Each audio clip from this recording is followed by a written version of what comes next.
প্রতি বছরের মতো এবারও দিনাজপুরের হাকিমপুর উপজেলার মাধবপাড়া এলাকায় আগাম জাতের আলু চাষ করেন কৃষকরা। উৎপাদিত এসব আলু বিক্রির জন্য হিলির খটরা মাধবপাড়া ইউনিয়নের মাধবপাড়া গ্রামে মসজিদের উন্নয়ন প্রকল্পে বসানো হয়েছে অস্থায়ী আলুর হাট। প্রায় ৩০ বছর ধরে আলুর মৌসুমে বসে এই হাট। প্রতিদিন এখানে ৫০ লাখ টাকার আলু কেনাবেচা হয়। এবছর ফলন ভালো হলেও দাম কম হওয়ায় হতাশ কৃষকরা। বিঘা প্রতি আলু উৎপাদনে খরচ পড়েছে ২৫ থেকে ৩০ হাজার টাকা, অথচ ছোট জাতের প্রতিমন আলু বিক্রি হচ্ছে ১৪০০ থেকে ১৫০০ টাকায়, আর বড় জাতের আলু ১০০০ থেকে ১০৫০ টাকায়, যা গত বছরের তুলনায় অনেক কম। আলু নিয়ে আসলে খুব সুবিধা হচ্ছে। আমরা গ্রামের মধ্যে, আমার পার্শ্ববর্তী গ্রাম, আমাদের এখানে আসি আলু দিচ্ছি।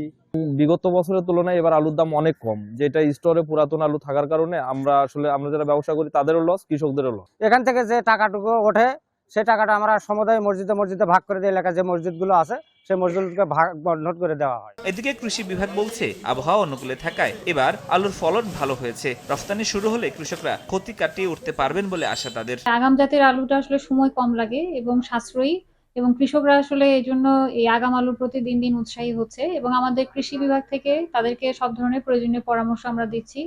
চলতি মৌসুমে হিলিতে ১৫০ হেক্টর জমিতে আগাম জাতের আলু চাষ হয়েছে। সময় সংবাদ, হিলি।